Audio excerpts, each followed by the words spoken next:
सुरेश की हंसी ने आज मेरे दिल को तार तार कर दिया था।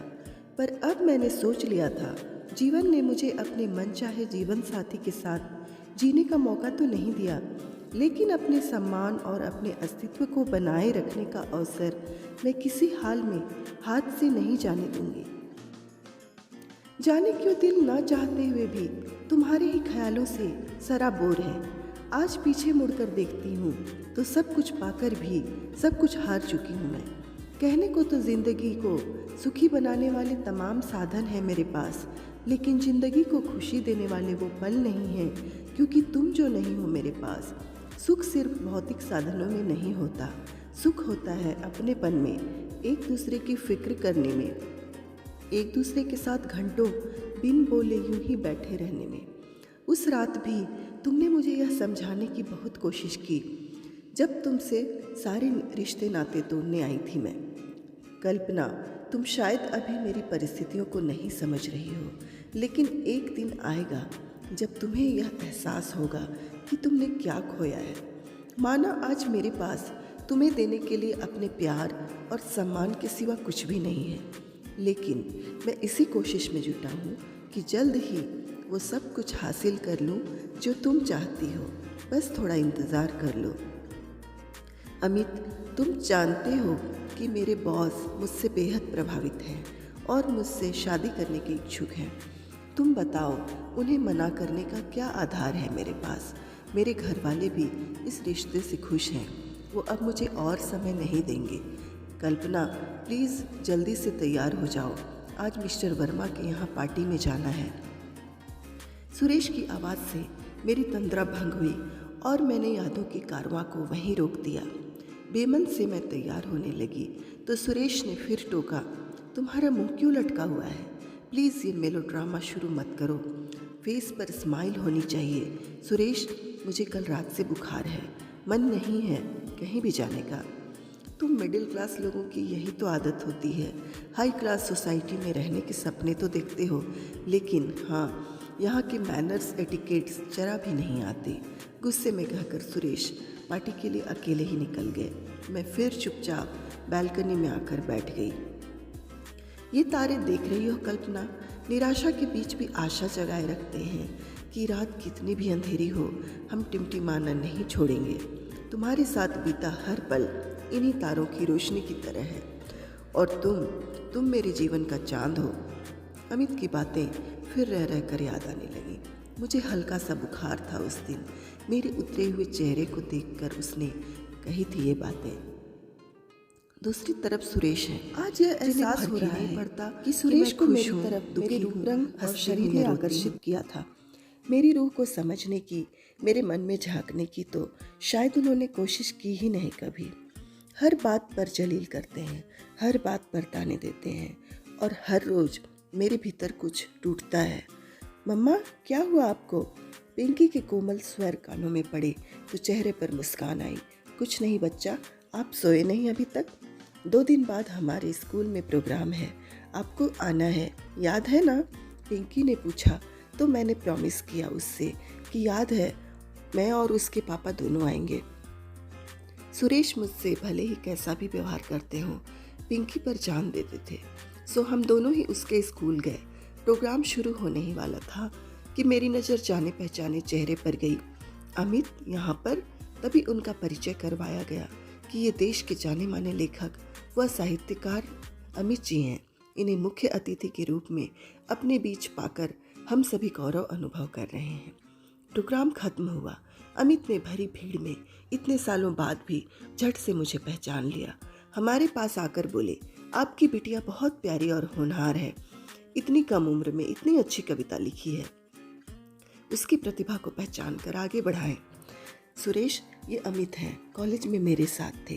कल्पना, तुमने कभी बताया नहीं कि तुम अमित जी के साथ पढ़ी हो। सर, मैं चाहता हूँ कि पिंकी की ट्रेनिंग का जिम्मा आप अपने हाथ में लें। मैं ठहरा बिजनेसमैन और कल्पना उसे क्या सिखा पाएगी? सुरेश की बातें दिल में तीर सी चुभती हैं। कितनी आसानी से हर जगह मुझे बेइज्जत करने का मौका ढूंढी लेते हैं। खैर, खुद को संयत करके मैंने भी अमित से गुजारिश की, जो उन्होंने मान ली। अमित अब अक्सर पिंकी को स्पेशल ट्यूशन देने घर आने लगे। पिंकी की प्रतिभा से काफ़ी प्रभावित थे और अक्सर कहते कि कल्पना, पिंकी तुम पर गई है। मुझ पर? मैं सोच कर मन ही मन रो पड़ती। सुरेश को तो पता ही नहीं मेरी खूबियाँ, मेरी प्रतिभा, मेरे गुण, बस दोष ही दोष देखते हैं वो। अमित को मेरी परिस्थितियों का अंदाजा हो रहा था। एक दिन उन्होंने गंभीरता से कहा, कल्पना, तुम कितना अच्छा लिखती हो, क्यों अपनी प्रतिभा को यूं ही व्यर्थ कर रही हो? लिखना शुरू करो, व्यस्त रहोगी तो अच्छा महसूस करोगी। अमित, अब मन नहीं होता कुछ लिखने पढ़ने का, शायद अब कुछ नहीं कर पाऊंगी मैं। मेरी कंपनी ज्वाइन कर लो, मुझे अच्छे राइटर्स की वैसे भी बहुत ज़रूरत है। चाहो तो सुरेश जी से मैं बात कर लेता हूँ। अमित जी, मैंने पिंकी की ट्रेनिंग की बात कही थी, आप कल्पना को इस उम्र में ट्रेनिंग दे पाए तो अपने रिस्क पर। हा हा हा, यही जवाब दिया था सुरेश ने। सुरेश की हंसी ने आज मेरे दिल को तार तार कर दिया था, पर अब मैंने सोच लिया था, जीवन ने मुझे अपने मनचाहे जीवन साथी के साथ जीने का मौका तो नहीं दिया, लेकिन अपने सम्मान और अपने अस्तित्व को बनाए रखने का अवसर मैं किसी भी हाल में हाथ से नहीं जाने दूंगी। मैंने अमित की कंपनी ज्वाइन कर ली। मेरी लेखन प्रतिभा अमित से छिपी नहीं थी, सो उन्होंने मुझे उसी के अनुरूप काम दिए। वक्त गुजरने के साथ साथ मेरा खोया आत्मविश्वास फिर से जागने लगा। मेरे काम की प्रशंसा अब होने लगी थी, लोग मुझे मेरे नाम से पहचानने लगे थे। इसी बीच हम एक पार्टी में गए जहाँ बहुत से ऐसे लोग भी थे जो मुझे अब मिसेस सुरेश खन्ना नहीं, कल्पना जी के नाम से अधिक जानते थे। ऐसे कई छोटे बड़े अवसर आए जब इस तरह की घटनाओं की पुनरावृत्ति हुई। मेरे जीवन को अब एक दिशा और मकसद मिल गया था। यहाँ कुछ दिनों से मैं सुरेश में काफ़ी बदलाव महसूस कर रही थी। अब वो ना तो पहले की तरह मुझे जलील करते थे और न ही मुझ पर गुस्सा करते थे।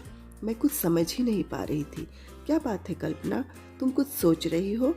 अमित ने पूछा तो मैंने उससे अपनी दुविधा शेयर की। कल्पना, मैं तुम्हें यह बात शायद पहले नहीं समझा पाया, लेकिन एक बात तुम मान लो कि हर इंसान को अपना सम्मान और अपना आत्मसम्मान खुद कमाना पड़ता है। अपने अस्तित्व की लड़ाई लड़नी पड़ती है।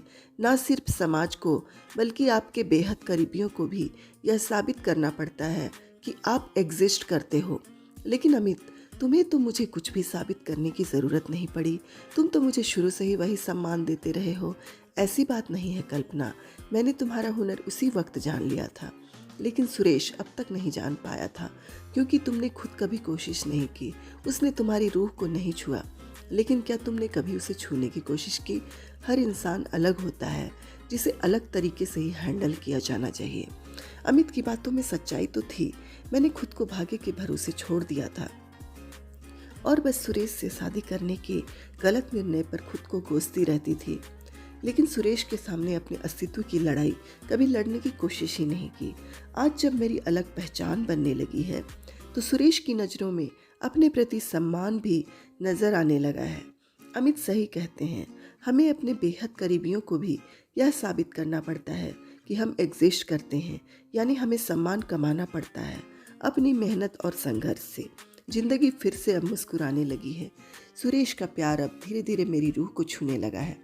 अमित, तुमने एक सच्चे दोस्त और पथ प्रदर्शक की तरह मेरा साथ दिया। किस तरह शुक्रिया अदा करूं? कल्पना, मैंने सिर्फ तुम्हें राह दिखाई, उस पर चली तो तुम ही हो, इसलिए खुद को पहचानो। अपनी मेहनत का क्रेडिट मुझे मत दो। सच कहा है अमित ने, आज रह रहकर वही गीत जेहन में उतर रहा है। पहचान तो थी, पहचाना नहीं मैंने, अपने आप को जाना नहीं, लेकिन आज मैं पहचान चुकी हूँ खुद को, अपने रिश्तों को भी और उनकी ज़रूरतों व खूबसूरती को भी।